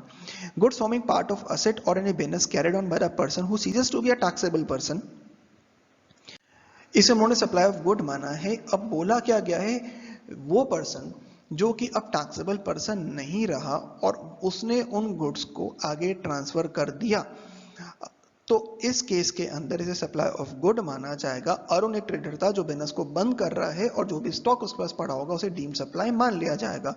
असप्शन इसके अंदर ये आ जाता है कि अगर उसने बिजनेस ट्रांसफर करा है as a going concern to another person, अगर वो बिजनेस को as a going concern transfer करता है तो इसके अंदर इंक्लूड नहीं होगा। अगर वो अपने असेट को बिजनेस को किसी पर्सनल रिप्रेजेंटेटिव के फॉर्म पे ट्रांसफर कर देता है, मतलब उसका कोई पर्सनल रिप्रेजेंटेटिव, उसका बेटा, उसकी बेटी, उसकी वाइफ, उसका भाई कोई और उसकी जगह के बिजनेस करता है, तो हम लोगों ने इसको भी इसके अंदर इंक्लूड नहीं किया है। Renting of immovable property, renting of commercial complex या फिर कोई रिलीजियस जगह की, रिलीजियस मंदिर या गुरुद्वारा या मस्जिद, उनके प्रेसिडेंट मतलब उनके एक हिस्से को किसी रेंट पे देना, या फिर एक एजुकेशनल इंस्टीट्यूशन को रेंटिंग ऑफ प्रॉपर्टी देना, या फिर उनको अपनी कोई इमूवेबल प्रॉपर्टी का यूज कर देना किसी और पर्सन को, ताकि अपनी वेंडिंग या डिस्पेंसिंग मशीन्स वो लगा सके, मतलब कोल्ड ड्रिंक मशीन वगैरह जैसे लगा दी जाती है जिसमें आप कॉइन डाल के निकाल सकते हो, तो इसे उन्होंने सप्लाई ऑफ सर्विस का पार्ट माना है। फिर आता है हमारे सामने पार्ट कि construction of complex civil structure etcetera. बहुत जरूरी बात है, थोड़ा ध्यान से इस बात को समझेंगे। अगर कभी कोई कॉम्प्लेक्स सिविल स्ट्रक्चर या पार्ट देयरऑफ बनाया जाता है, इंक्लूडिंग अ कॉम्प्लेक्स या building intended for sale to a buyer wholly और पार्टली, अगर आपने कभी किसी भी पर्सन के लिए कोई कॉम्प्लेक्स या बिल्डिंग या सिविल स्ट्रक्चर तैयार करा और आगे उसको बेचने के लिए तैयार करा किसी बायर को, हो आपने पूरा तैयार करा या आपने उसका कुछ हिस्सा तैयार करा, तो उसे हम लोग सप्लाई ऑफ सर्विस कैटेगरी में डालेंगे असेप्ट जब एक एंटायर कंसिडरेशन आपको रिसीव हुई है after issuance of completion certificate or where required by the competent authority or after its first occupation whichever is later। जरा एग्जाम्पल इस बात को समझते हैं। राठी बिल्डर ने कंस्ट्रक्शन करा एक इंडिविजुअल रेसिडेंशियल यूनिट्स का, जिसमें वो उन्होंने 1 करोड़ 20 लाख रुपए पर यूनिट के हमसे मांगे।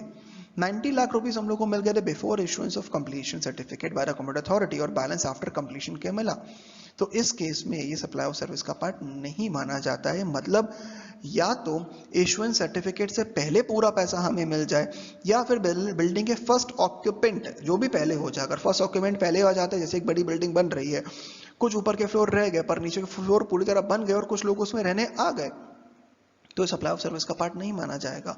मतलब कोई रहने ना आया हो और हमारा जितना भी इशुएंस सर्टिफिकेट है वो हम लोग को पहले मिल चुका है, अगर उससे पहले पहले हम लोग को पूरा पैसा रिसीव हो जाता है तब तो सप्लाई ऑफ सर्विस का पार्ट है, अदरवाइज वो सप्लाई ऑफ सर्विस का पार्ट नहीं माना जाएगा। इसके अंदर कंस्ट्रक्शन के अंदर एडिशन, ऑल्टरेशन, रिप्लेसमेंट सब कुछ रखा गया। कॉम्पिटेंट अथॉरिटी के लिए यहाँ पर बोला गया गवर्नमेंट के लिए। इसके अंदर उन्होंने कॉम्पिटेंट अथॉरिटी में गवर्नमेंट हम लोग कुछ नाम दिए, जैसे कि आर्किटेक्ट, चार्टर्ड अकाउंटेंट, इंजीनियर या लाइस, जो कि एक चार्टर्ड इंजीनियर हो सकता है, एक आर्किटेक्ट हो सकता है, या फिर कोई लाइसेंस सर्वेयर हो सकता है किसी लोकल बॉडी का। अगर इनके यहाँ से हम लोग को कंप्लीशन सर्टिफिकेट मिल जाता है तो हम लोग के ऊपर की कैटेगरी में उसे गिन लिया जाएगा। अगर आपने कोई टेम्परेरी ट्रांसफर करा है या परमिटिंग यूज करा है एंजॉयमेंट का किसी इंटेलेक्चुअल प्रॉपर्टी का, तो वो भी हमारा सप्लाई ऑफ सर्विस का पार्ट माना जाएगा। अगर आपने अपनी इंटेलेक्चुअल प्रॉपर्टी राइट, अपने आईपीआर को अगर आप टेम्परेरी किसी को दे रहे हो, टेम्परेरी दे रहे हो, आप उसे यूज करने का राइट दे रहे हो, तो इसमें इंक्लूड करा गया। कोई development, design, programming, customization, adaptation, upgradation, enhancement, implementation of IT software, ये सब प्रोवाइड करा जा रहा है, तो वो भी हमारा सप्लाई ऑफ सर्विस का पार्ट माना जाता है। अगर आप agree to obligation to refrain from an act या टॉलरेट सिचुएशन, आपने मान लिया, जिन लोगों ने कॉन्ट्रैक्ट एक्ट पढ़ा उन्हें बात अच्छे से समझ आ गई होगी, जिनको नहीं आई मैं उनके लिए एक और बार ये बात आराम से रिपीट कर रहा हूं। आपने ये बात मान ली कि आप ये काम नहीं करोगे, आप अग्री करते हो कि आप इस चीज से दूर रहोगे।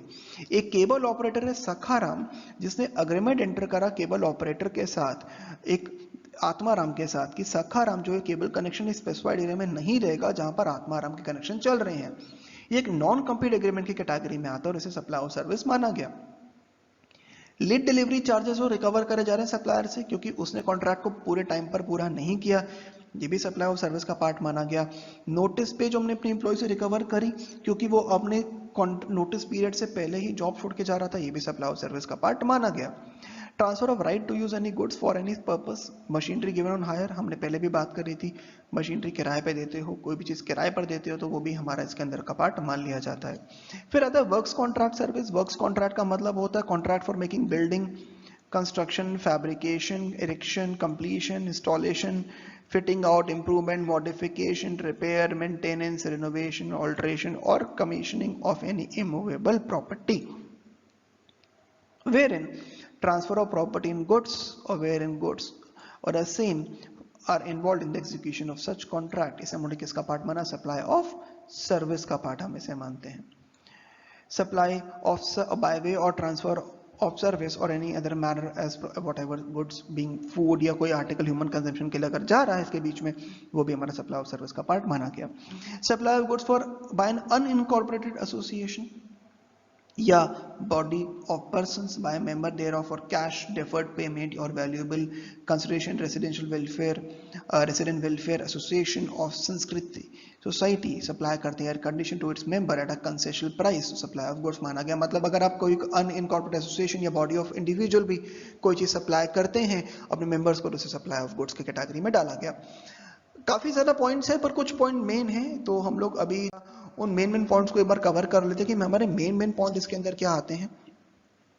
मेन पॉइंट में आता है ट्रांसफर ऑफ गुड्स. सबसे पहले तो ट्रांसफर ऑफ गुड्स के अंदर हमने बात करते हैं, अगर सेल है तो गुड्स माना गया. अगर वही चीज, अगर आपने कोई चीज उनको transfer of right to use है तो उसे उन्होंने सर्विस की कैटेगरी में डाल दिया. और अगर transfer of title under an agreement है कि प्रॉपर्टी फ्यूचर में पास होगी तो उसे भी गुड्स की कैटेगरी में डाला गया. लैंड एंड बिल्डिंग आप लीज टेनेंसी या लाइसेंस पे देते हो तो उसे भी सर्विस माना गया. ट्रीटमेंट या प्रोसेस को भी सर्विस माना गया है. Transfer of business asset, transfer या डिस्पोज ऑफ कर रहे हो, not transferred but made available, तो अगर ट्रांसफर या डिस्पोज ऑफ करे तो गुड्स है, बट मेड अवेलेबल है तो वो सर्विसेज है. अगर कोई person ceases to be a taxable person है और गुड्स इन हैंड जो है उसकी सप्लाई मान लिया जाएगा, बट अगर वही उसको वो गोइंग कंसर्न या पर्सन रिप्रेजेंटेटिव को देता है बिजनेस चलाने के लिए तो उसे डीम्ड सप्लाई की कैटेगरी में नहीं माना जाएगा. फिर शेड्यूल 2 के की पॉइंट जो बचता है वो आता है renting of immovable property, commercial property, presence of religious place, renting of education institution to an education institution, renting to keep for keeping machinery, vending के तरीके से, या कंस्ट्रक्शन ऑफ कॉम्प्लेक्स, इसे सर्विस माना गया. लेकिन हमने ये बात करी थी कि अगर कोई construction of complex after issuance of completion certificate या फिर फर्स्ट ऑक्यूपेंट से पहले अगर पूरी पेमेंट हमें मिल गई है तो वो उसे सप्लाई नहीं माना जाएगा. इसके बाद हमारे पास आ जाती है हमारी फाइनली नेगेटिव लिस्ट कि क्या क्या चीजें ऐसी हैं जो कि जीएसटी के एम्बेड से बाहर रखी गई हैं. चलिए जरा इनके ऊपर एक बार नजर मार लेते हैं कि ऐसी कौन कौन चीजें हैं जो कि हमारे जीएसटी एम्बेड से बाहर रखी गई हैं. इसमें एक तरफ आती है एक्टिविटीज या ट्रांजैक्शन जो कि शेड्यूल 3 के अंदर थी. हमने पहले भी ये बात कर रखी थी कि शेड्यूल 3 के ट्रांजैक्शन ही हम लोग को उसके अंदर देखनी है. इनको नेगेटिव लिस्ट बुलाया गया है. एक्टिविटीज या transaction which will be treated neither as supply of good nor a supply of service. Services by an employee to an employer in course of employment, हमने बहुत पहले ही बात करी थी. अगर कोई एम्प्लॉय अपने एम्प्लॉयर को सर्विस देता है इन रिलेशन टू एम्प्लॉयमेंट तो वो जीएसटी की कैटेगरी से बाहर रखा गया है. Amount receive by an employ from the employer और premature termination of contract, पीछे बात करिए प्री मैच्योर टर्मिनेशन है तो वो हमारा सर्विस का पार्ट मान लिया जाएगा, उस पर जीएसटी पे करना पड़ेगा. Similarly, services provided by casual worker to an employee who gives wages on daily basis to the worker. अगर कोई कैजुअल वर्कर है तो उसे कोर्स ऑफ एम्प्लॉयमेंट का पार्ट माना गया और उसे भी हमने जीएसटी के एम्बेड से बाहर रखा है. कैजुअल वर्कर एम्प्लॉयड अगर कर रही कोई construction contractor for execution of a building contract for him are services in the course of employment. Similarly casual worker employed अगर किसी सिक्योरिटी एजेंसी करती है सिक्योरिटी सर्विसेज के लिए, उसे भी यही माना गया. Only services that are provided by employer to the employed to the employer in the course of employment are outside the ream. However, अगर वो कभी कोई सर्विस प्रोवाइड करते हैं फॉर कंसिडरेशन और वो आपके एम्प्लॉयमेंट रीम के बाहर है तो उसे हम लोगों ने जीएसटी की कैटेगरी में डाल दिया है. For example services contract respect person दे रहा है to another person that is principal to principal basis और not services provide in the course of employment. अगर कोई अमाउंट एम्प्लॉयर एम्प्लॉय को पे करता है for not joining a competing business, मतलब कि एक एम्प्लॉय को ये बोला जाता है कि भाई तुम ये बिजनेस हम भी यही करते रहो, तुम भी कल कोई बिजनेस मत करो, तो उस केस में उस एम्प्लॉय को जो है हम लोगों ने कोर्स ऑफ एम्प्लॉयमेंट के अंदर नहीं माना जाएगा और वो जीएसटी की नेगेटिव लिस्ट का पार्ट नहीं बनता है. अगर कोई कोर्ट या ट्रिब्यूनल या एस्टैब्लिश्ड है जो under law for any time being in force, term court को हम लोग वहाँ पर बुलाते हैं डिस्ट्रिक्ट कोर्ट, हाई कोर्ट या सुप्रीम कोर्ट, तो उसे भी हमने इस कैटेगरी में नहीं डाला है. कोई कोर्ट को सर्विस देती है वो नेगेटिव लिस्ट में आती है. अगर कोई members of parliament, MLA, members of panchayat अगर ये कोई सर्विस देते हैं, मेंबर्स ऑफ म्यूनिसिपैलिटी हैं, उनको भी इससे बाहर रखा गया है. Duties perform by person who holds any post in the persons of provision of constitution capacity, constitution capacity में अगर आपको सर्विस दे रहे हो उसे भी जीएसटी रीम से बाहर रखा गया। President of India, vice president, prime minister, chief justice, speaker of Lok Sabha, chief election commissioner, controller and auditor general of India, chairman of UPSC, attorney general of India, इन सब के कैपेसिटीज में काउंट करे गए क्योंकि ये सब कहा जाता है कॉन्स्टिट्यूशन की कैपेसिटी में काम कर रहे हैं। इनको नेगेटिव लिस्ट का हिस्सा बनाया गया, इनके सर्विसेज पे कोई भी जीएसटी नहीं रखा गया है। इसके बाद duties perform by any person as a chairperson और मेंबर और डायरेक्टर ऑफ एनी बॉडी जो कि सेंट्रल या स्टेट गवर्नमेंट ने बना रखी है या लोकल अथॉरिटी ने बना रखी है, उसको भी इस which is not deemed as employ before the commencement of this clause, अगर आप उसको एम्प्लॉय नहीं माना जाता था, वो चेयरपर्सन ऑफ या मेंबर या डायरेक्टर था ऐसी किसी बॉडी का, उसे भी इसके नेगेटिव लिस्ट का हिस्सा ही माना गया है। सर्विसेज फ्यूनरल की हो, ब्यूरल की हो, क्रेमेटेरियम हो या मॉर्चुरी की हो या फिर डेड बॉडी को लेके जाने की कोई सर्विस, ट्रांसपोर्टेशन सर्विस है, उसे भी नेगेटिव लिस्ट में डाला गया है। सेल ऑफ लैंड, लैंड की सेल को या बिल्डिंग की सेल को बिल्कुल जीएसटी से बाहर रखा गया है। एक्शनेबल क्लेम को भी बाहर रखा गया other than lottery, betting and gambling. Actionable claim जिसकी डेफिनेशन सेक्शन 2 सबसेक्शन 52 में बताई गई है। हाउएवर ये पैरा शेड्यूल 3 स्पेसिफिकली एक्सक्लूड करता है actionable claim other than lottery, betting and gambling from the ambit of definition of supply. Conjoint reading of said provision हम लोग को एक बार आता है कि खाली लॉटरी, बेटिंग और गैम्बलिंग को हम लोगों ने सप्लाई ट्रीट करा है, बाकी जितने भी एक्शनेबल क्लेम हैं सबको जीएसटी से बाहर रखा गया। तो हमें याद क्या रखना है कि लॉटरी, बेटिंग और गैम्बलिंग के ऊपर तो है लेकिन बाकी के ऊपर जीएसटी नहीं है। कुछ एग्जांपल एक्शनेबल क्लेम के आते हैं हमारे सामने, right to recover insurance money, claim for arrears of rent etcetera, जो कि फ्यूचर इवेंट पे माने जाते हैं। उसके अलावा unsecured loan, unsecured debenture, bills of exchange, इन सबको भी बाहर रखा गया है। एक्टिविटी या ट्रांजैक्शन जो कि इसके बाद गवर्नमेंट नोटिफाई कर देते हो, एक तरफ तो हमारे सामने ये एक्टिविटी जो कि ऑलरेडी है और बाकी जो सरकार नोटिफिकेशन में हमें बता दे उनको भी यहाँ पे इंक्लूड करा गया। तो negative list plus notifications by the government. तो एज अमेंडेड नोटिफाइड, अगर इसके अंदर जो नोटिफिकेशन पढ़ते हैं तो एक आई हुई है कि panchayat under article 243G of the constitution of any municipality for the said purpose. Further, CBIC ने क्लैरिफाई करा कि फॉलोइंग एक्टिविटी या transaction are neither the supply of good nor supply of service. तो interstate movement of various modes of conveyance, अगर कोई between district अगर interstate movement होती है मोड्स ऑफ कन्वेंस के, ट्रेन, बसेस, अगर इनमें कोई मूवमेंट होती है, truck, tanker, trailer, vessel, container, aircraft for carrying of passenger और बोथ और for repair and maintenance, except where such movement for supply of the same conveyance, तो इनको भी हम लोगों ने जीएसटी की कैटेगरी से बाहर रखा गया। अगर इनके लिए कोई, अगर एक पैसेंजर को कैरी करते हैं या रिपेयर मेंटेनेंस के लिए जाते हैं तो। Interstate movements of rigs, tools, spares and all other movements, आपके सामने सर्कुलर है ही, अगर कभी कोई रिक्स, टूल्स, स्पेयर्स वगैरह भी जाते हैं, क्रेन्स वगैरह जाती हैं एक से दूसरी स्टेट में, तो इनको भी जीएसटी की कैटेगरी से बाहर रखा गया है, इनको भी हम लोगों ने छूट दे रखी है। तो नेगेटिव लिस्ट के कुछ मेन पॉइंट जो हमें पढ़ने हैं हमारे सामने है। एम्प्लॉयर एंड एम्प्लॉय के सर्विस, हमने इसके बारे में बात करी है। सर्विसेज बाय कोर्ट या tribunal, function perform by MP, MLA, member of panchayat, local authority या बाकी की चीज़ें। इसके अलावा funeral services, sale of land और एक्शनेबल क्लेम। तो ये हमारी कुछ मेन नेगेटिव लिस्ट। और अब जो हमारे सामने आ जाता है वो आ जाता है हमारा कॉम्पोजिट सप्लाई और मिक्स सप्लाई, जो कि चैप्टर के हमारे आखिरी कंसेप्ट हैं। काफ़ी देर आप टिके रहे हैं, थोड़ी देर और इस जरा कंसेप्ट को समझेंगे। पॉइंट क्या है कॉम्पोजिट सप्लाई? कॉम्पोजिट सप्लाई का मतलब हो रहा है supply made by taxable person to a recipient. Supply जो कि एक टैक्सेबल पर्सन ने करी है, किसी रिसिपिएंट को करी है, ऑफ गुड करी है और सर्विस करी है, या दोनों की करी है, जो कि नेचुरली बंडल्ड है और supply in conjunction with one another चलता है in the ordinary course of business, one of which, जिसको हम प्रिंसिपल सप्लाई मानते हैं। इसका मतलब है कॉम्पोजिट सप्लाई का मतलब होता है गुड या सर्विस और बोथ जो कि बंडल्ड है into natural necessities. Element in a composite supply are dependent on the principal supply. Principal supply का यहाँ पर मतलब होता है वो गुड या सर्विस जो कि कॉन्स्टिट्यूट करेगी प्रीडोमिनेंट सप्लाई, मतलब ये मेन सप्लाई थी और जो साथ में जो सप्लाई हो रही है वो उससे जुड़ी हुई सप्लाई है, वो एंसिलरी सप्लाई है, वो क्या है साथ में जुड़ी हुई है। अब कैसे डिटरमिन होगा कि कॉम्पोजिट सप्लाई की टैक्सेबिलिटी कैसे करनी है? हम जरा इसके ऊपर पहले कुछ बात करनी शुरू करते हैं कि कॉम्पोजिट सप्लाई का हम लोग को पहले ये ढूंढना होता है कि इसमें प्रिंसिपल सप्लाई क्या है। चलिए जरा प्रिंसिपल सप्लाई के बारे में बात करते हैं। पोशाक मैन्युफैक्चरर्स जो हैं वो एंटर कर रहे हैं into a contract with Chiku limited for supply of readymade shirts, जो कि डिजाइनर बॉक्सेस में आएंगी एट चीकू लिमिटेड आउटलेट। तो पोशाक manufacturer would get them insured during the transit. इस केस में supply of good packing material, transport, insurance composite supply है भाई। पर ये जो पैकिंग हो रहा है, जो हमारा ट्रांसपोर्टेशन हो रहा है, इंश्योरेंस हो रहा है, ये हो क्यों रहा है? क्योंकि आपको शर्ट्स चाहिए थी, आपको रेडीमेड शर्ट चाहिए, तो रेडीमेड शर्ट जो है वो हमारे लिए क्या हो गई? वो हमारे लिए हमारा प्रिंसिपल सप्लाई हो गया। जब एक कंज्यूमर टेलीविजन सेट खरीदता है तो उसको मैंडेटरी वारंटी और मेंटेनेंस कॉन्ट्रैक्ट भी मिलता है टीवी के साथ, तो ये भी कंपोजिट सप्लाई है।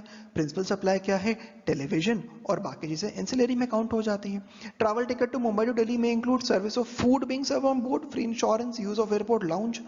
तो ट्रांसपोर्टेशन पैसेंजर कंस्टिट्यूट है प्रीडोमिनेंट एलिमेंट और बाकी सब एंसिलरी हैं। तो आपको शायद आप कुछ बात समझ आए हो कि एंसिलरी का मतलब क्या हो जाता है।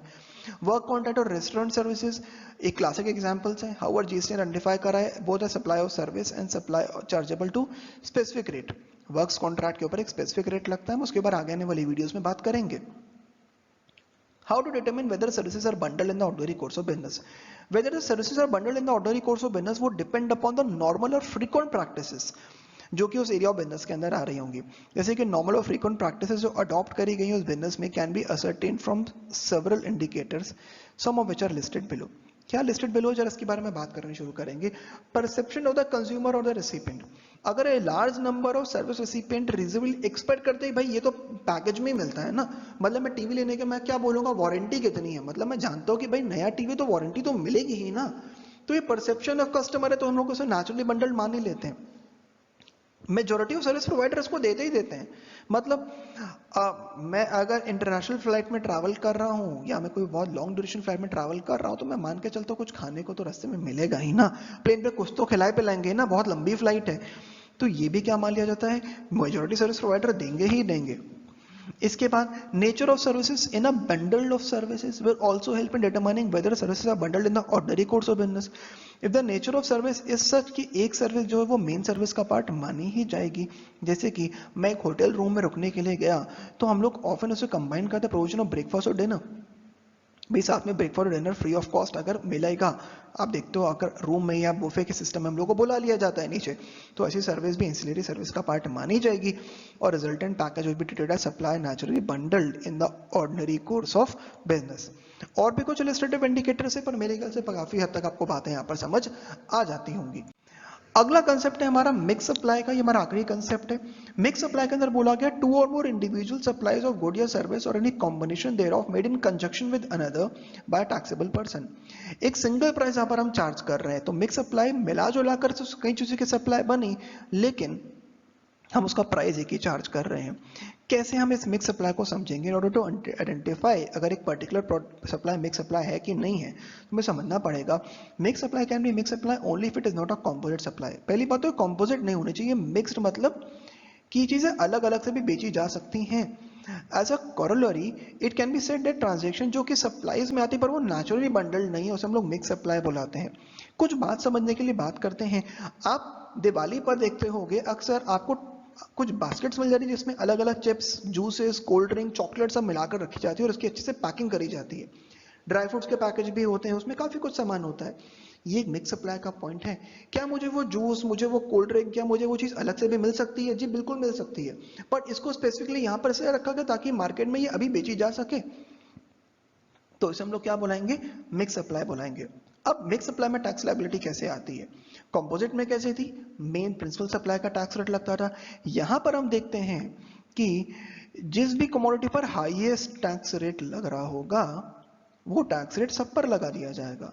जिस भी कमोडिटी पर हाईएस्ट टैक्स रेट लग रहा होगा, ए बी सी तीन कमोडिटीज हैं, ए पर मान लो 18% है, बी पर 10% है, सी पर 4% है, तो सब पर कितना लग जाएगा? पूरी बिलिंग पर 18%। जैसे मैंने आपको एग्जांपल दिया, पहला एग्जांपल वही है केन जूसेस स्वीट चॉकलेट। शॉपकीपर ने स्टोरेज वाटर दे रहा है refrigerator along with refrigerator. Bottles in the refrigerator can easily B price और इंडिपेंडेंटली भी बेचा जा सकता है, तो नेचुरली बंडल्ड नहीं है। एक हाउस रेंट पे लिया जा रहा है जहाँ पर सिंगल रेंट डीड है जिसके अंदर हम लोग रेसिडेंस दे रहे हैं और प्रिंटिंग, और other house is for a printing press at a lump sum rent amount. ये रेंटिंग भी अलग अलग है और नेचुरली बंडल्ड नहीं है, तो जहाँ पर भी हाईएस्ट टैक्स रेट होगा हम लोग वहीं पर इसको लगा देंगे। फाइनली इसके कुछ की पॉइंट समझ लेते हैं हम लोग हमारे और अपने वीडियो को यहाँ पर खत्म करते हैं। कॉम्पोजिट सप्लाई टू और more supply out of which one is a principal supply. Total supply को हम लोग यहाँ पर प्रिंसिपल गुड की मानेंगे। यहाँ पर टू और मोर सप्लाई है, none of which is a principal supply, कोई भी प्रिंसिपल सप्लाई का पार्ट नहीं है। इसके बाद ये सप्लाई जो है वो नेचुरली बंडल्ड होती हैं। ये सप्लाई नेचुरली बंडल्ड नहीं है, इम्प्लाइड है, वहाँ मुझे लिखने की ज़रूरत नहीं है उसको। यहाँ पर हाईएस्ट टैक्स रेट ही लगेगा।